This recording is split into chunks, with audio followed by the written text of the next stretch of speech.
Qurbanlıq heyvanlar yalnız xüsusi ayrılmış və sanitariya-gigiyena tələblərinə cavab verən məntəqələrdə kəsilməlidir.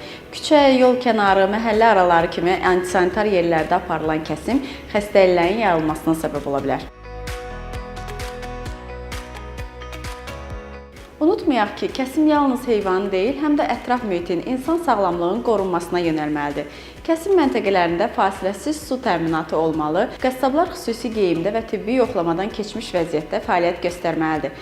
Alətlər daim dezinfeksiya olunmalı, tullantılar vaxtında və düzgün şəkildə ərazidən kənarlaşdırılmalıdır. Kəsim prosesi heyvanlara əzab vermədən, qorxu yaratmadan həyata keçirilməlidir.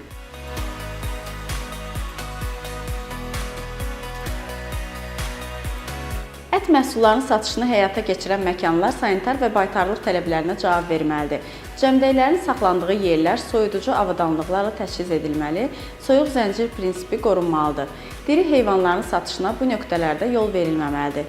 Tələb olunan infrastruktur və nəzarət sistemi olmadan həyata keçirilən satış və kəsimlər həm təhlükəli, həm də qanunsuzdur. Bu bayramda hər kəsin üzərinə düşən vəzifə var. Yalnız əvvəlcədən təyin olmuş məntəqələrə müraciət etmək və qanunsuz kəsim halları ilə rastlaşdıqda bu barədə aidiyyatı qurumlara məlumat vermək.